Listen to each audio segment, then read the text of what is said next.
Welcome everyone to our second night of the Living Library. This is our second month in operation. Last month we had Bobby Marini and Dennis Rogers coming and talking to us.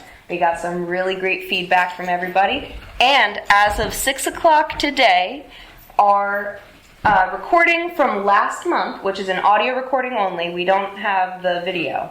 But if you missed last month and you want to go back and listen to it, it is available on our website, which is www.huffamilyarts.org. It should be available there. If it's not available there now, it will be by 8 o'clock because I realized I messed up and I'll fix it. So today we have two new people for our Living Library. We have Miss Loretta Fisher and we have Mr. Robert Lowden. So the way this is going to work, because Loretta has to jet off before we're done tonight, we're going to start with her. And we just kind of want to get a feeling of what Loretta's experience was living in Beverly, some notable moments. Basically, we just want to keep a written record or a vocal record of what's going on in Beverly now, because nobody's going to be around forever, and I think history's happening right now, so that's the point of this. All right, I will be in the back to make sure we keep time, so just look back there. And without further ado, if you don't mind, before you start speaking, introducing yourself, just for the audio, so we know who's speaking. Thank you very much. Good evening, everyone. My name is Loretta Fisher. I was born and raised in Beverly. I was born in Burlington County Community Hospital, which is now called Virtual. It was just one square brick on a corner where the light is at, if anybody knows about Mount Harley. Now they have taken up a whole block. I resided in Beverly until July 1978 when my mother passed away. That was in September. I moved to Edgewater Park, and I've been basically in Edgewater Park since then. As a child growing up in Beverly, part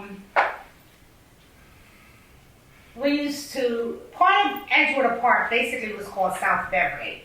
So when you go by where the cemetery is at, right up in that area, that was called South Beverly. The only reason Beverly is on the map is because of that First National Cemetery. If that cemetery wasn't there, we probably would not be on the map, because if you blink your eye, you're out of Beverly. During this time, from the time that I lived here to the time that I left, the residence has changed drastically. Edgewater Park has increased their population. Edgewater used to be called South Beverly in some areas. I miss the peach orchards, where the police station is now, across the field where they just built a big old building over there. Used to be a peach orchard, and as a kid we used to go out and pick peaches, and my mother always said, if you come home itching and crying, don't go. But I had to go because all my brothers and sisters was up there. We had a very large family. Beverly had a very large population of families in the area. I believe we were the only ones that had 12. And then some had 10, some had 11. And mostly everybody that lived on the riverside of Beverly had very large families. We were a very close-knit family. We knew everybody. Everybody knew everybody. If you walked up the street and you misbehaved, whoever that adult person was, they would beat you and send you home and call your mom. And then when you got home, you got another beating. So we never disrespected our elders in our town because we knew that it calls for 2 beatings. In the projects on the waterfront, there was 2 projects. They used to call this project, if I'm standing facing the river, the project all the way over to my left, they would call that the Black Project. The project over to my right, they called it the White Project. We had a playground. In each project, they had a playground in each project. Everybody was able to play. And there's a building on Magnolia Street that used to be the junior high school. And that field was a field where we played softball. We played a lot of games on that field. And then my 8th grade, if I'm correct, Bob, we moved into the new school up by the railroad tracks. So because we live less than a mile, I believe it was like a couple tenths, we had to walk to school. Whether it was raining, snowing, whatever, from the river, we had to walk to the school. We had, my father also was one of the builders of the projects. He built that. So I lived there since 1953. However, my older sister is 86. So we've been there since they were built. The things that I remember that I really loved about Beverly was the fact that we knew each other, and like I said, we were just one great big family. You would think that we were all related because that's how we were treated. The things that I think could change in Beverly is that I wish that things could be equal across the whole town. The Riverside, when I say the Riverside, I'm not talking about Riverside, I'm talking about the homes on the Riverside of Warren Street. Are treated differently than the people on the railroad side of Beverly, and it's always been that way. I pray that everyone in Beverly can be treated equally one day.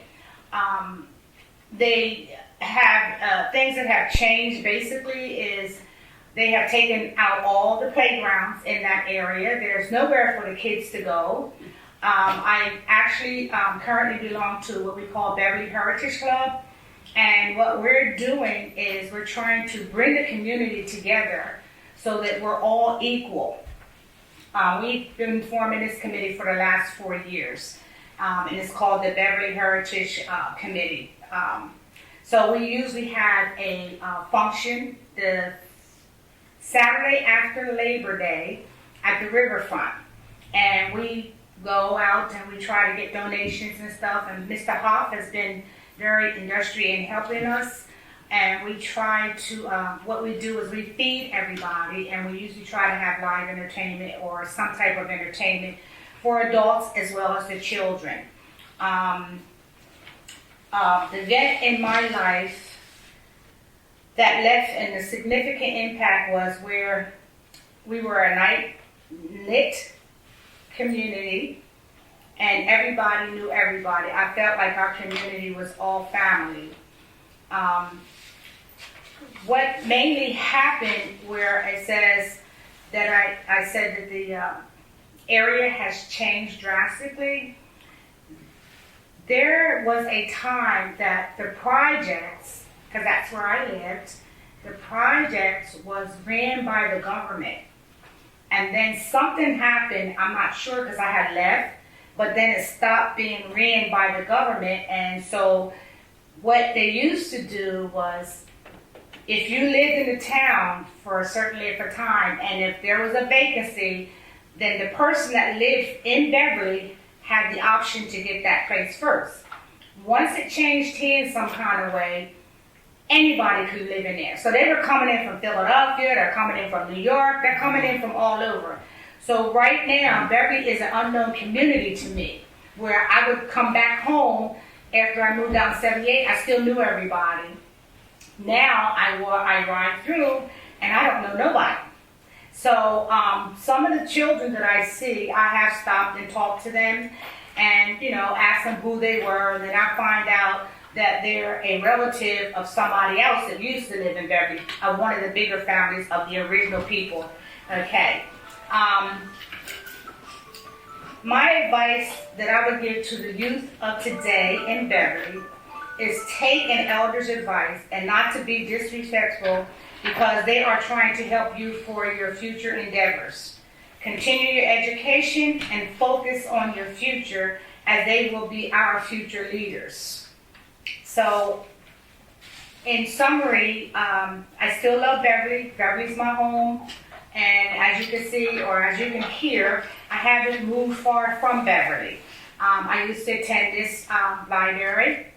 I was one of the first Bob and I were one of the first classes to graduate from the new school up there in 8th grade because they had just finished it when we were in 8th grade. Where the police station offices, that used to be 1st to 2nd grade. The building next to it used to be 2nd, 3rd to 6th grade. And down by the river, that's the building by the project, that was 7th and 8th grade. The police station was across the street where the doctor's office is at. And that was our police station then. And they actually locked people up. I mean, that was a real police station. They had the bars in there, and you did something, you got locked up there. They didn't take you to the county, you were there. And then I guess later on, depending on what the situation was, then you got transported to the county, but you actually had it there. On this street right here, it was a jewelry store, a bakery. In every corner on the riverside of Beverly, every corner was either a bar or a store. We had a store on 3rd and Broad. We had a store across the street on 3rd and Broad. We had another store up on a corner on Broad Street.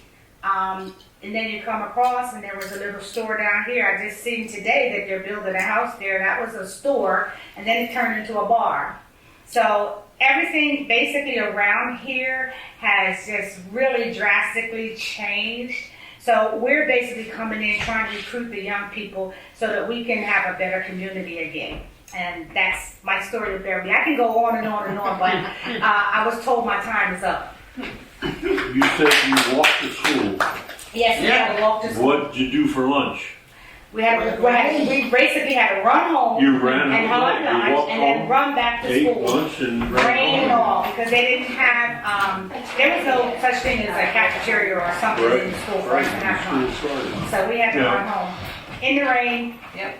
Snow, rain, whatever. Yeah, anything. Oh, I'm going to tell a story about Loretta. Okay. Loretta tried to embarrass me. I believe, I don't know, was it the Blues Festival or at the Heritage Day? There was music going on, and she came up and tried to get me to dance. And she really worked at it. But I... He did move a little bit. What? It wasn't much, I guarantee A you. little bit. But I believe it was the Jazz Festival. it was okay. Loretta, when you But I'll never forget that. Yes. obviously. Yes. When you say the projects, was that like homes that were together? Like, The projects are down by the river.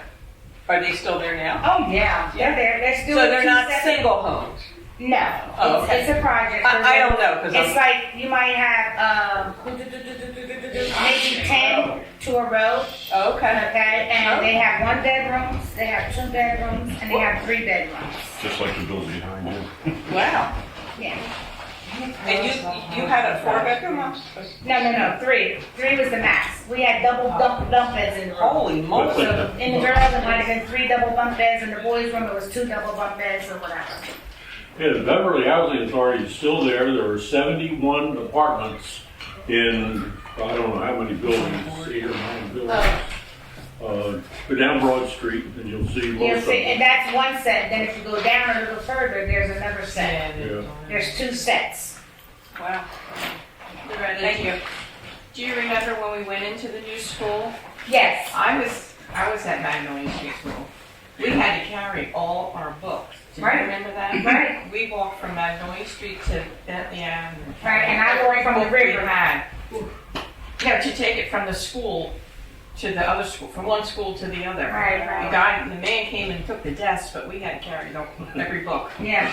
No book bags. No book We had to bring bags. a grocery store bag. And we had, the grocery store bags were paper. Yeah. And that's what we used to cover our books with. Oh, I remember that. Yeah, I do remember The that. paper. The brown paper that. brown paper. Just to give a little more context, if you're comfortable, I understand some people don't like answering this question. Would you mind saying what year you graduated from the Beverly School in 8th grade? If you can recall. 1968? No. I was 68. 68? I was 68. You were 67. Oh, I was 69 then, if you were You 68. were 67. I was 67. Oh, 67, that's what I meant. Yeah, Okay. you're older. 67? Yeah. Yeah, it was 67. 68, 69, 77, yeah. Yeah. And then you went to Palmyra. to be in the way. Yes, I went to the And Palmyra you High. started the city. And that was another thing. We used to, it was a store called Keipel's. And that was right there where we had to catch our bus. And of course, we flooded Mr. Keipel's every morning getting our sodas and snacks or whatever. But if you had sports, they had a late bus. But the late bus came like maybe a half an hour or 35 minutes after the first bus. And so with the first bus, if you missed it, you could catch the late bus. Because I was in sports, I always had to pay my little 50 cents and catch the public service bus home. Because our sports ran past that time. Loretta, did some of your older brothers and sisters go to Burlington High School? That's correct. Actually, the last, Bobby, if I'm not mistaken, Saeed went to Palmyra 1 year or 2? Who? Saeed or Larry, my brother. You guys went to Palmyra 1 year? No, we went to Bronx City. So y'all didn't go to Palmyra at all? Yeah. 1 year, I The think. freshman year, we went to Burlington City, and Then after you went that, to Palmyra? we went to Palmyra. Well, I say that because he's about the same age as my brother. So the last 4 of us went to Palmyra. The first 8 of us went to Burlington. And that's the rivalry, Burlington and Palmyra. Hmm? And that's the big rivalry. Yes, Palmyra, Burlington. I guess because they knew we came from Burlington. And like Edgewater still goes to Burlington. Yeah. Yeah. Yeah. All right, well, I don't mean to cut you off, You but don't I have want to make sure you get where you need to go on time. Thank So you. thank you so much for sharing your time, Loretta. Stay tuned. All right, and now to carry the torch from Loretta, we have Bob Lowden, who is a current council member for Beverly City, and he will tell us more about his story now. Thank you. My full name is Robert E. Loudon Jr. Okay, I make sure I put that in there. There's too many Robert Loudons.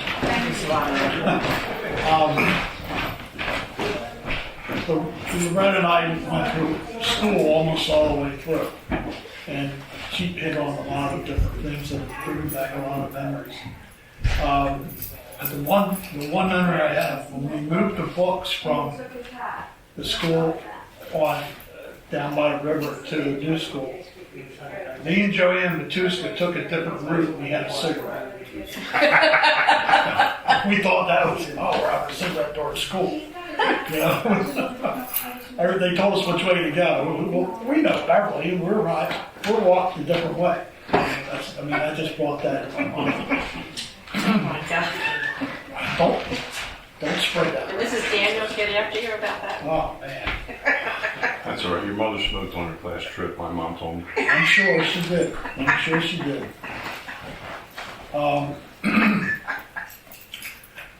I've lived in Beverly all my life. Fort Riverside Hospital, which is different than Loretta was in Mount Holly. But the same doctor who was there to deliver me delivered my mom, or my grandmother, and my son. I forget his name now. Dr. Shaver. Dr. Shaver. 4 generations? 3 generations. Well, my grandmother went. My mom was number 1, and my son. He retired after my first son. The second son was born in Welling Road. A little bit different setup. We lived on Bentley Avenue for a year, rented from Mr. Lex. My grandmother and him were friends. And then my dad bought a house on Ashton Avenue when they were brand new for $12,000. And then we got too many kids, which we had 5 kids in 5 years, so it was pretty quick. They bought a house on Jennings Street where Teresa lives now. And that is, I don't know what they paid for it, but it was like next to nothing back then too. 2% interest. You told me all the numbers. It was crazy. We lived there, and then when I got married, I lived on Walton Avenue for 3 or 4 months, and then bought a house on Delaware Avenue with my father-in-law. We, early on, I was involved with everything I could get involved with. I was an altar boy at St. Joe's. I played Little League for 5 years. I was taller than everybody else, and Mr. Bill Gaines, and Mr. Russell said, yeah, you can join. And I was only 11 or 10. What was the ages? Maybe I was 9. I don't know. 9 to 12 was Little League. Yeah, well, I was 7. Okay. I was almost 8. Okay. Because I only played 2 years in Babe Ruth. But I played against some guys that I thought, man, these guys can really play. And I got hits. I got hit in one game. I got 2 hits from the pitcher, and then he hit me in the shoulder. I said, That's because you got 2 hits from and I'm like, didn't hurt. And I went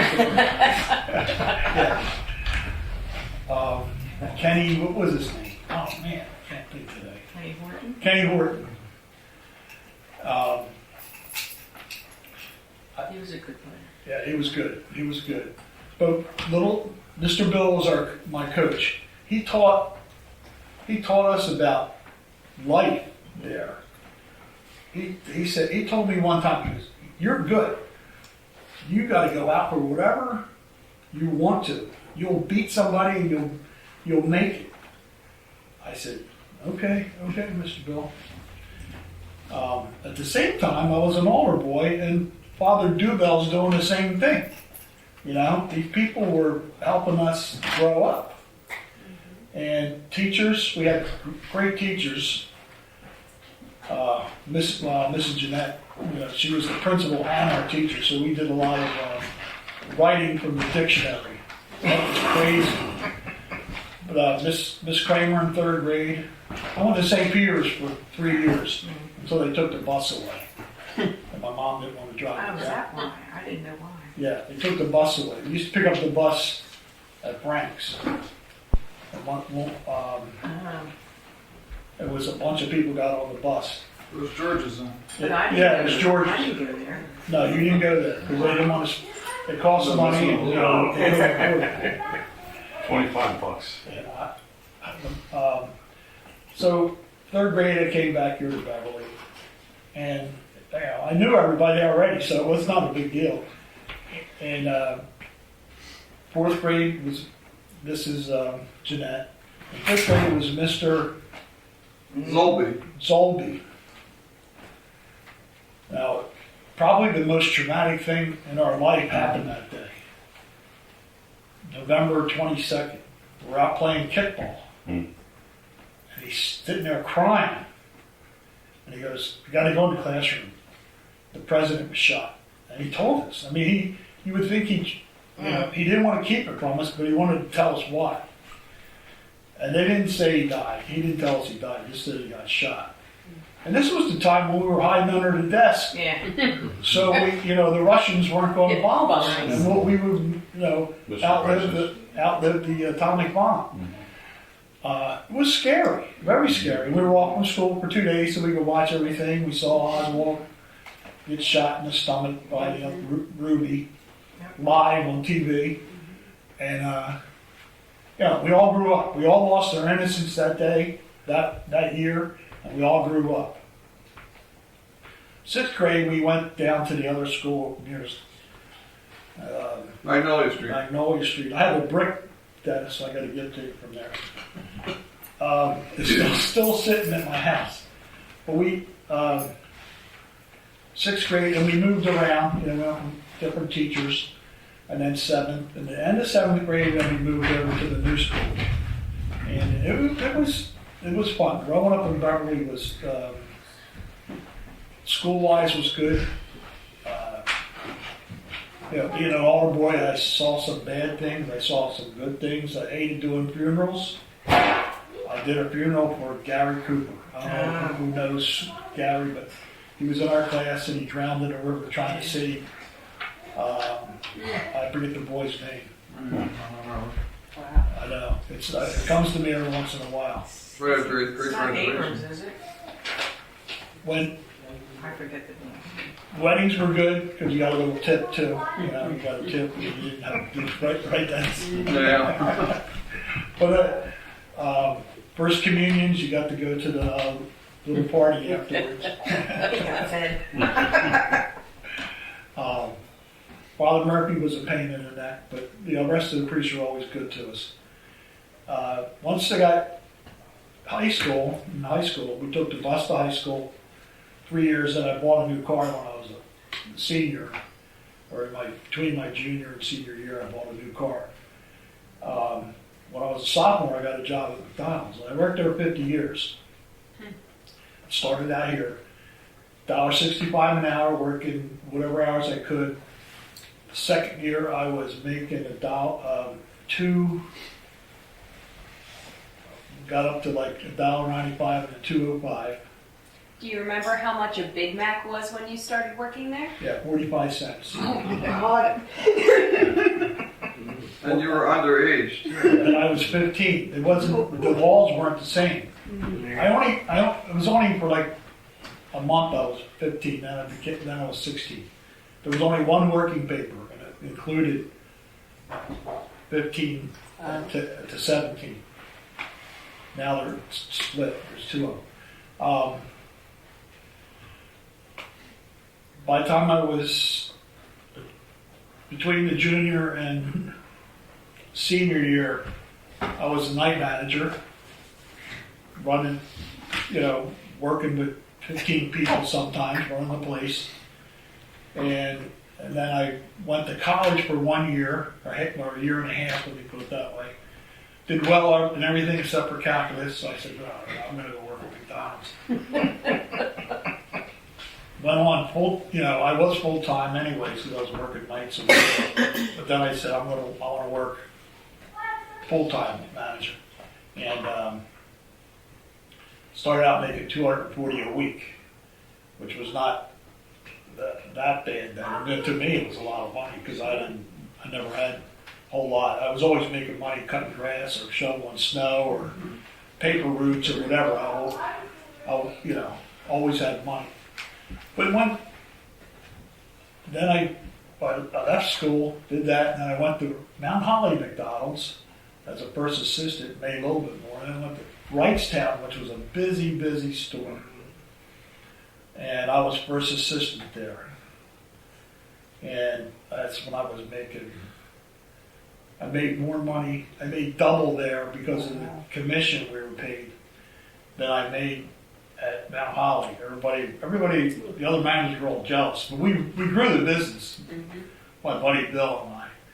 And he ended up buying 3 stores in Philly, and I ended up 6 years working here as store manager, and then I went to work for him after I had a deli for a year and a half. And the second half of the year, the second part, I was doing the deli and working.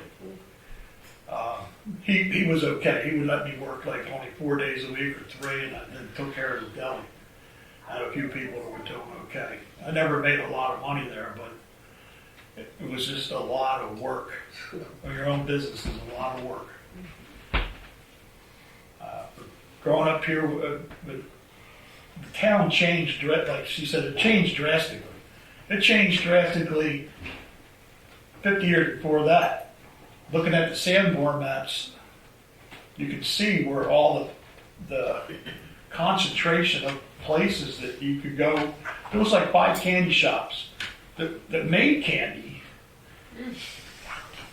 There was 4 or 5 people that brewed beer, and other people that made the bottles for it. What was the name of that company that was making bottles up till 29? Dennis? Turner and Adams. Yeah, Adams and somebody. They lived on Van Kirk Street. And I said, why did they get rid of the business in 29? Well, it was Prohibition. The one became a carpenter, the other one did something else. But in the meantime, that was Beverly. Everything was growing, and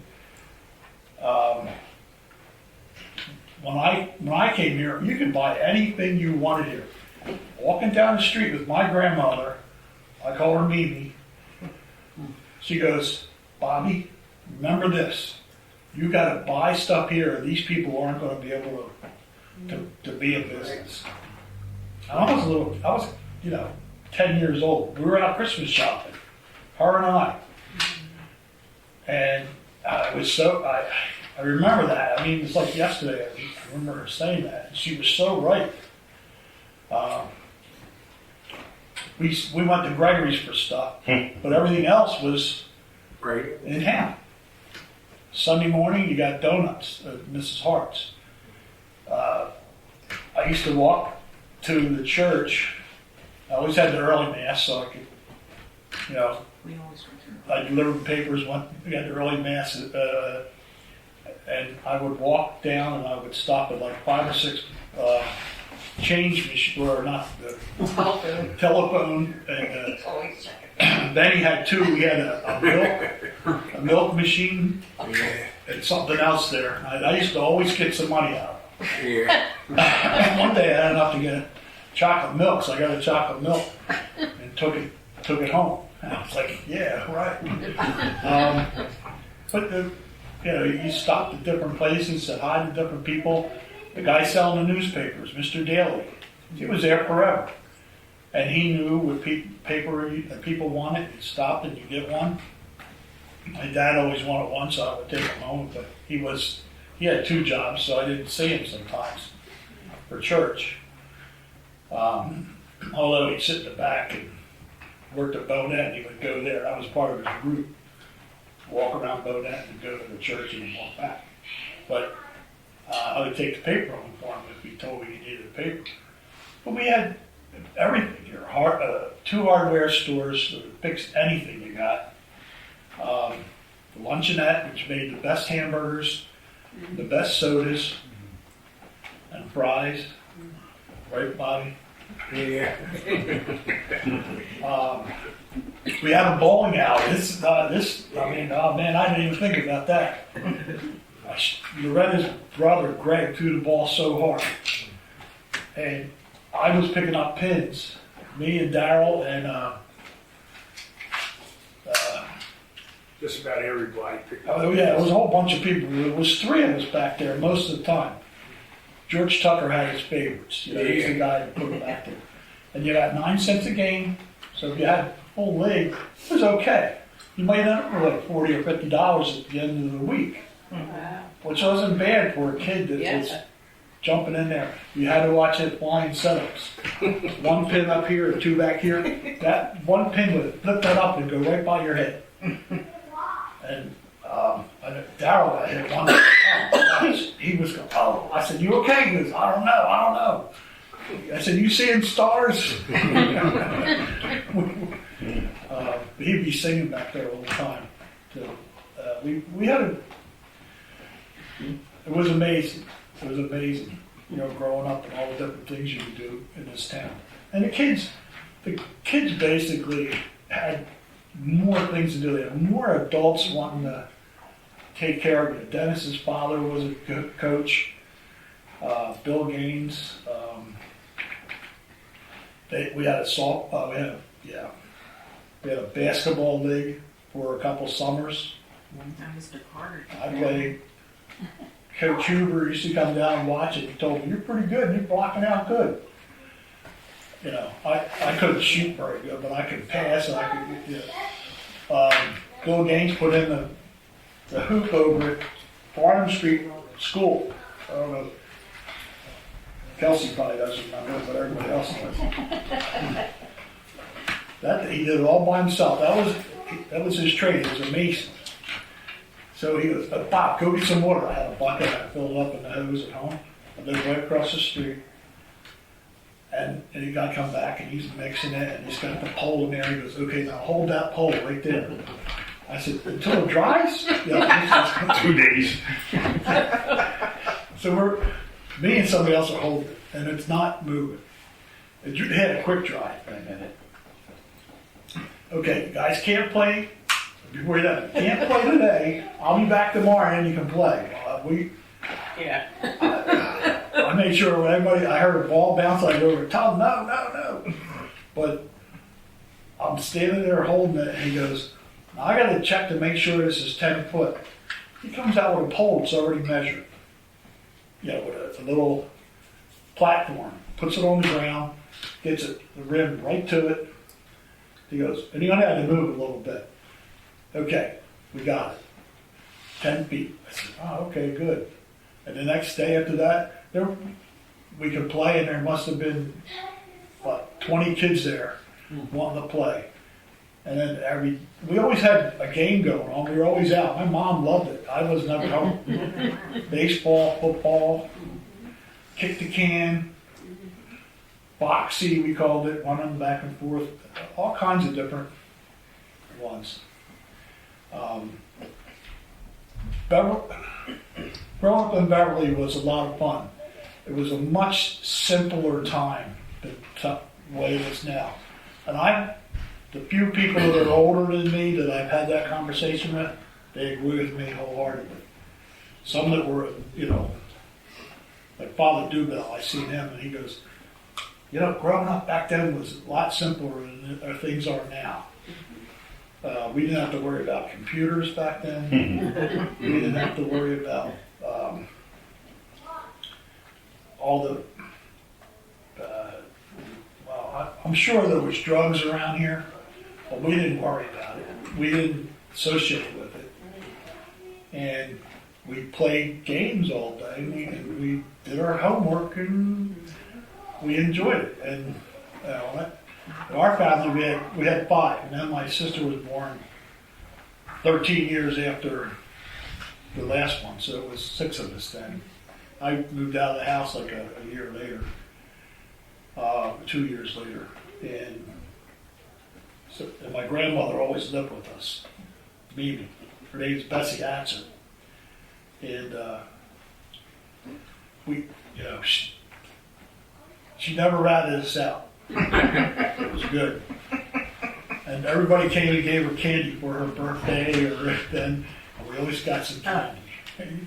You want some crackers and peanut butter, maybe? Yeah, okay. And then We have you open this. yeah, we had a couple of them. But we had a good home life. We had a lot of kids running around, and school teachers were good to us. The police were good to us. Where was Bonnet Mills?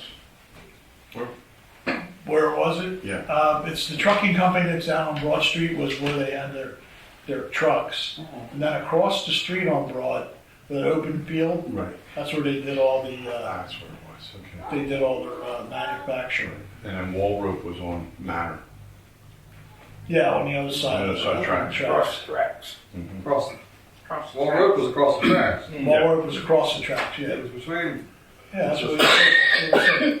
what was on Manor? Manor, that's what, yeah, that's what Well, I said. there's, Well, now, Well, actually, the business Across the office was on right. Broad Street, St. Holly Road. Took up that Broad whole Street. block. yeah. Between Manor and Pittsburgh. What was on Manor? What did they make it? What, where you're at? Uh, know, I'm asking fabrics. Frank. They dyed fabrics. They didn't put it together. They shipped it to another place. Thousand things. They had linen. They had That's what Cherry. Cherry on Manor. So their warehouse. they had cotton. They had all different ones. And at night, they would let the dye go into the river Oh, yeah. through the sewer plant. And I don't know what it did to the river. but the city just took out a sewer line over there, had a big giant tank. You could hide stuff in there, it was so big. And that's where it all sat during the day. And then at night they had a pump that would open up, or a machine would open it up and it would go down. It didn't run right into the river, it ran to the sewer plant and then it went out. And they had all kinds of different dyes there. Yes, Councilman. So, I just had a question because I recently came into contact with a bunch of hardware from Rickles. So, do you know of any other hardware stores in the area when you were growing up like that? Or anything like that? Any Well, there was names? 2 in town, Mr. Weiss and Sherwood's. There was another one before Sherwood's, but I don't remember it. Mazzagatti's. Yeah, there you go. Probably not. I remember Sherwood's. And next to Sherwood's was a clothing store. The other side was the shoe, what was his name, Pete? The shoe man? Pete and Jimmy. Jimmy. It was Pete, then Jimmy, yeah. I used to get, try to fix my shoes, so I always walked on the outside. You put steel cleats on there once. I said, no, I can't do it because it was clicking everywhere. We got plastic ones that put it on for me. And then the liquor store. Liquor store is where we got the bus to school. And it was interesting. The cops were always sitting there doing radar and stuff. You know. That was my corner. I was a safety patrol. Yeah, Lewis. my corner was at Pine and, at Church and Cooper. I was at Pine Cooper too. It's right there. Yeah, right there. That was my spot. And the safety patrol guys took us to Yankee Stadium. We saw Mickey Mantle hit a home run. Right, Dennis? I remember that, yeah. Yeah, we walked around the whole place. We were sitting in the outfield concourse area. And good game. It was a weekday. We were there. Yeah. And, I remember going there and I sat behind a pole. I did. I'm like, what's a pole doing here? the safety patrols, we always did something extra. It was state police ran it, and they, got free tickets from the Yankees, I guess. It was a day out of school too. That was good. Yes. Just to end us off, because we're getting towards the end of our program for tonight, we've been so thankful that both you and Loretta have been able to take the time to come and talk to us. We asked the people who were here last month, Bob Maroney and Dennis Rogers, so we're going to ask you the same thing again. Is there any skills or wisdom you would like to impart on our future generations that you feel like would be valuable to them? They have to be real good at computers now. Do any kind of job. It seems like it. They have to pay attention in school and do what they want to. Do what they want to do and do it well. Even if at first you're not going to do it well, just keep at it and you'll get there. I've seen a lot of kids on my street go from, basically running around like a bum, and now they're successful. They go to school and there was a dropout. The guy dropped out and he got a different job, and now he's really doing well. So you just got to keep at it. You can't give up. All right. Thank you so much. You're welcome. Mr. Hoff, do you have anything? I'm not going to get this completely right, so you can correct me. I'll try. But you said Mr. Bill was your baseball coach. Yes. You picked up that bat when you got older, and you were involved in youth sports here as well. Yeah, I coached. Because the very first time I remember seeing you were carrying a bunch of baseball bats up the stairs in City Hall.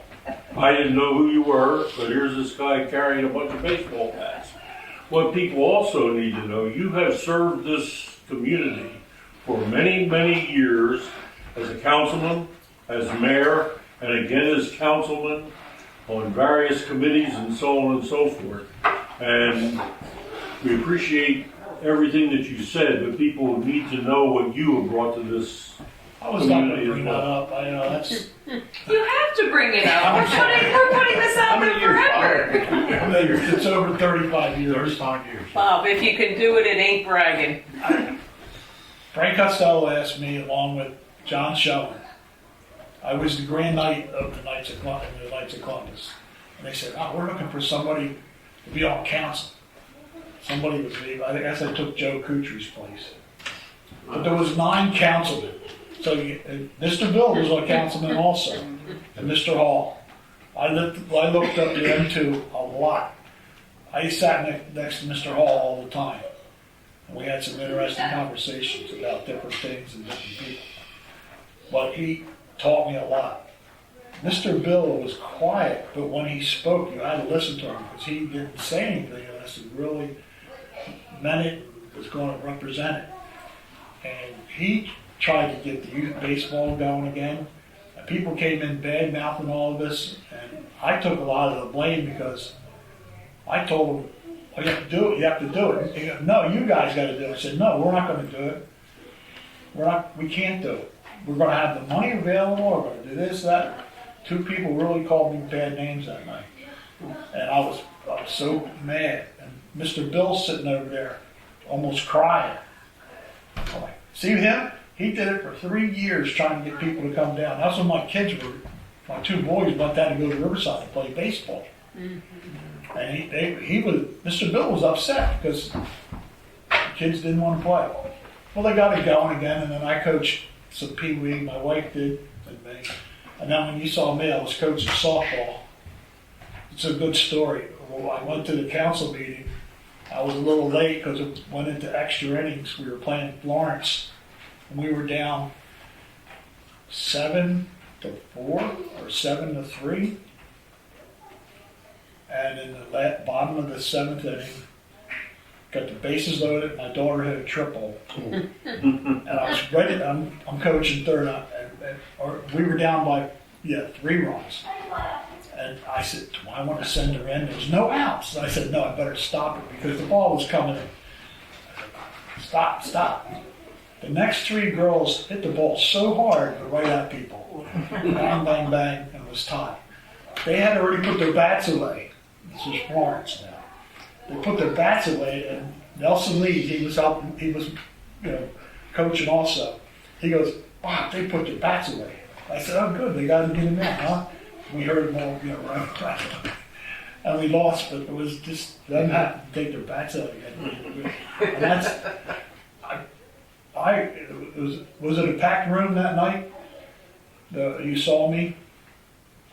Oh, this was during the day that I saw you carrying bats. It was sometime during the day. Well, that night I came back, and 2 people really gave me a hard time because I was clerk that night, wasn't I? Yeah, we remember that night. And I remember who told you you're late. Yeah, I know. Sitting right in front, but she said you're late. I had a dirty Yeah. shirt on, like we had to take care of the fields and all. A hat.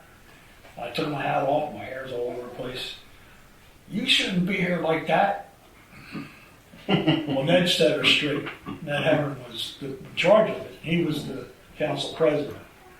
It says, okay, you can coach the team, and he'll be here. He's coaching a team.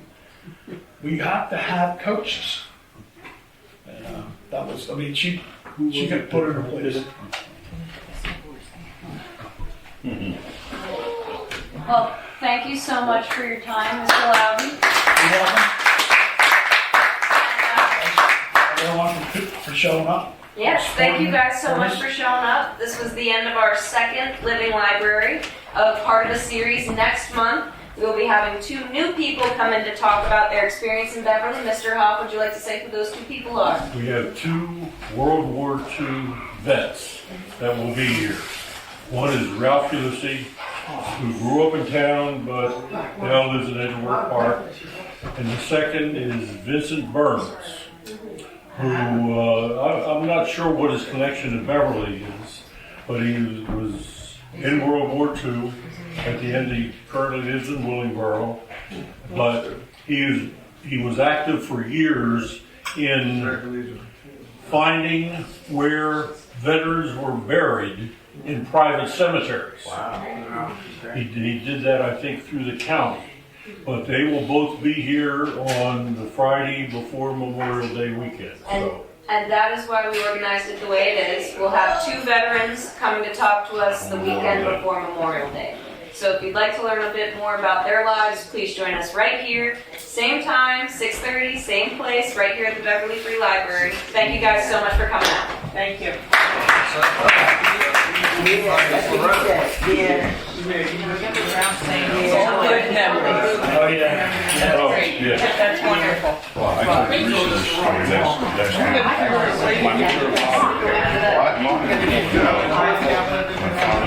hook it up. Then you got the firehouse dances.